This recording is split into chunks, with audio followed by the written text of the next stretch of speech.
Okay, everybody, so we're going to start at the top of the song with that really epic sort of like intro solo. And basically what's going on, there's just two chords being played in the background. It's two measures of G followed by two measures of A. And then that just kind of cycles through the entire solo.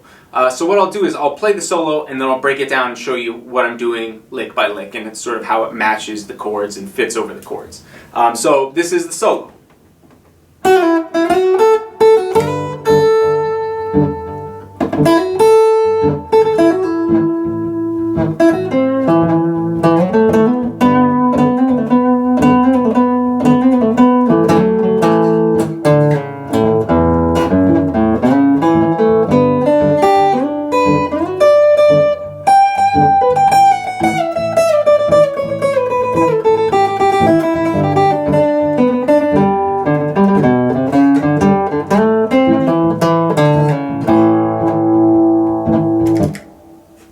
Okay, so there's a lot of stuff happening there. And it starts with a pickup.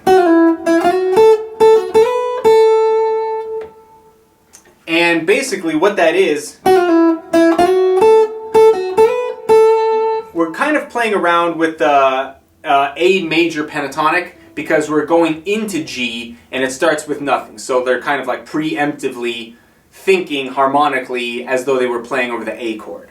So we're starting on F sharp on the B string and pulling off down 7, 6, 5, hitting that 5 again, and then sliding 6 to 7, and then playing 5, the A on the first string. And then we play that A to F sharp, and then slide A to B, and then go back to A.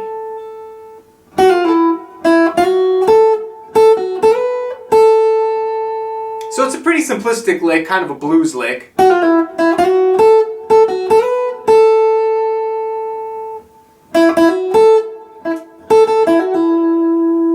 And then this part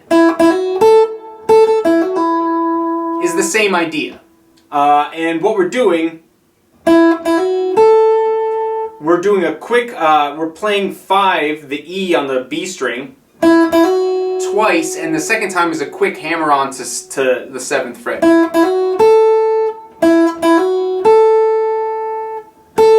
And after that hammer on, we play the high A, and then we play it twice before doing a hammer on and pull off from E to F sharp and back. So that's and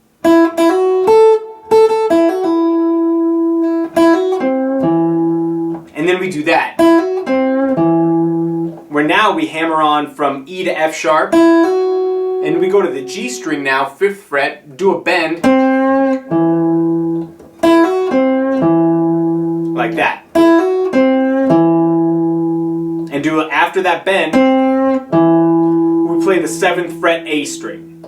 So we have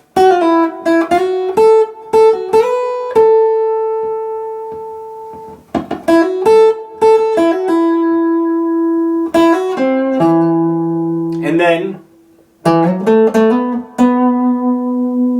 we slide now into the F sharp,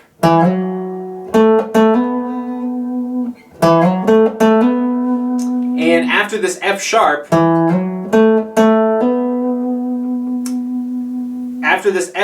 we're kind of sliding into the F sharp on the A string, and then we play the A note on the 7th fret. And use that A note to hammer on to B on the D string. But we do it by hitting that A note twice. And then we play the B again. And then we do this series of licks.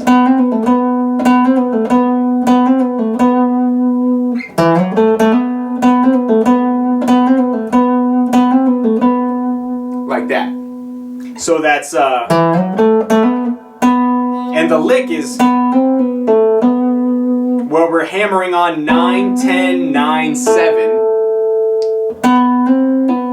So hammer on and then pull off. And then back to 9 and doing it again.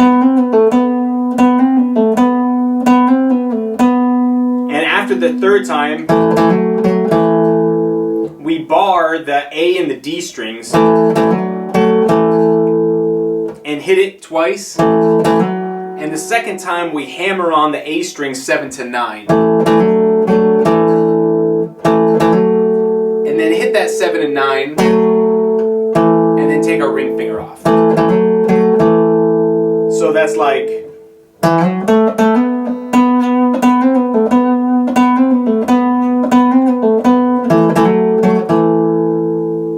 like that.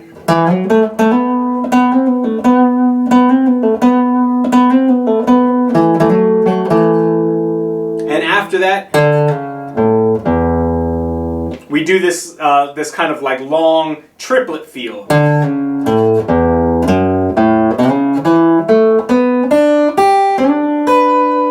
This kind of like really long extended lick, and what's happening here? We're sliding now 5th fret on the A string down to 4, 5th fret on the E, and then low E. Like that.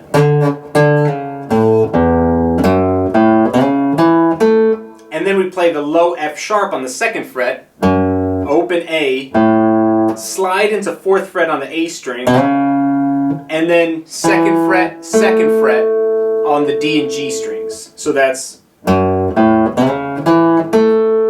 and then we continue that climb up with a G major triad now, 4th fret on the G string, and then 3rd on the B and E. So that's...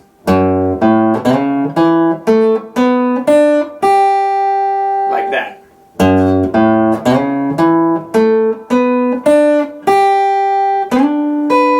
And then we take the 4th fret G string and slide into 7th fret, and then play a 6th above that and play the B. So we slide into D, and then we play the B, and then we take that D and we slide it up to the 11th fret, and then play the 10th fret on the 1st string high D. So that's like and play that high D twice. So that's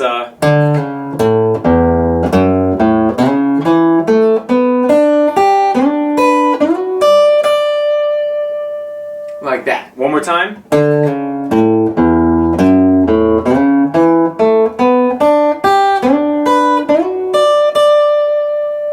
So back to the beginning all the way through.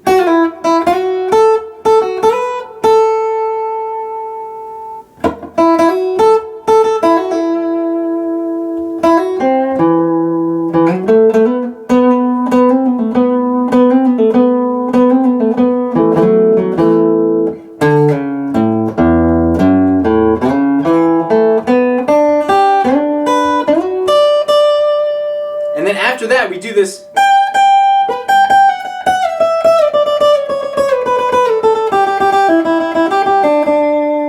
This like really long extended descending thing, right? And so we start that on the 15th fret high E. And then we play 16th fret on the G string. And then back to that high G. And we play that high G twice again, so it's 2 times the first time. And then the 6th below it, the B. And then the G again. And then we pull off that G on the second one to 14. And then we do the series of...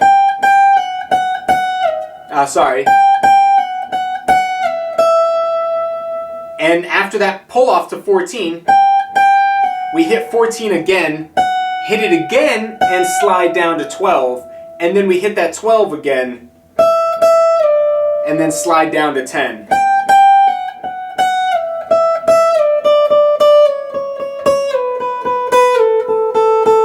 Like that.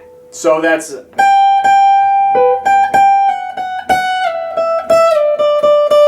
And once we slide from the 12 down to the 10th fret, we're now doing, instead of 3 notes per beat where we were going before, 1, 2, 3, 1, 2, 3, now we're doing 4 notes per beat. 1, 2, 3, 4, 1, 2, 3, 4, 1, 2, 3, 4, 1, 2, 3, 4. And we're sliding 12 to 10, and hitting 10 2 more times, then sliding 10 to 9, and then 9 to 7, and then 7 to 5, and then 4 times on the 3rd fret, and then pull off, and then 3 times of the open. So technically it's 4 times on the 3rd fret, 4 times on the open, but the first open string is a pull off, not plucked. Like that, so.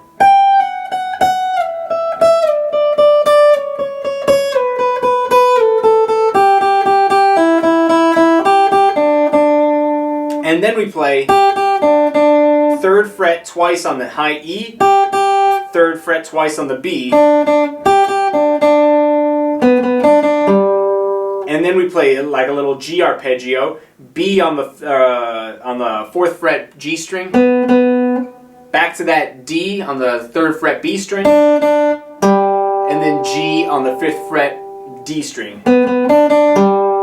So that's.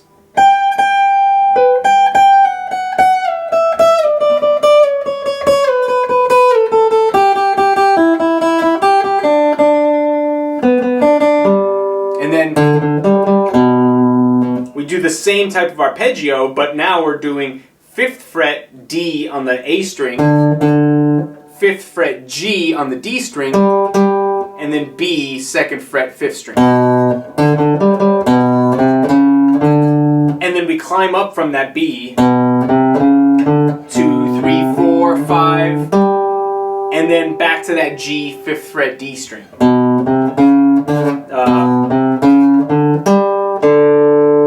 And then open D, and then after that open D, we slide into 7th fret on the D string, bend 5th fret on the G string, and then play E on the 5th string 7th fret. And then play E again, and slide down D to C sharp 5 to 4. And then hit the final power chord. So way back up from the 15th fret, it sounds like this.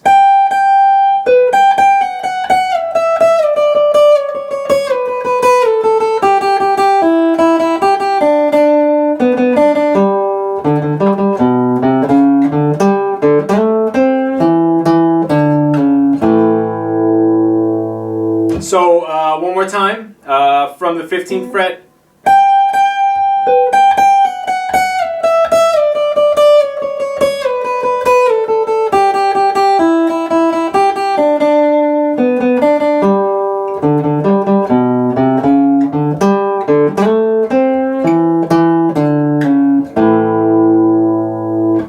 So if I were to play that all the way from the beginning, it would sound like this, slowly.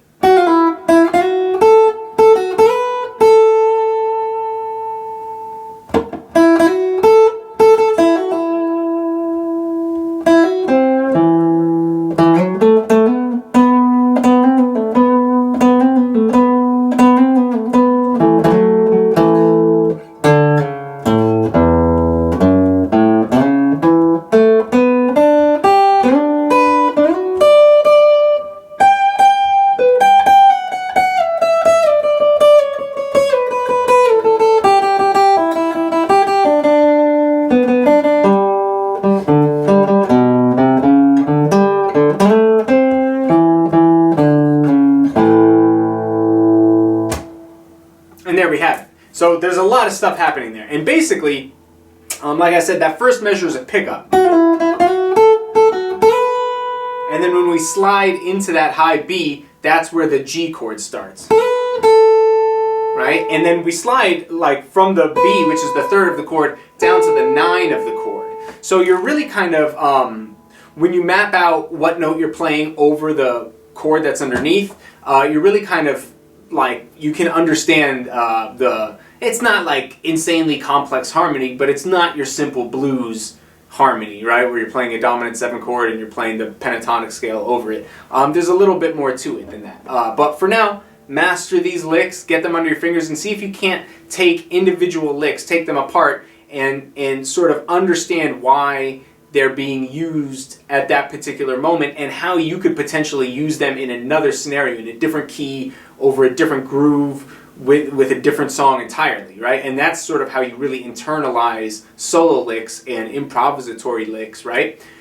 So that you can then use that as part of your bag of tricks when you go ahead and you come up with your solo or you improvise a solo or something like that. So there's a lot to be learned here, so get those notes on your fingers and we're going to move on in a second.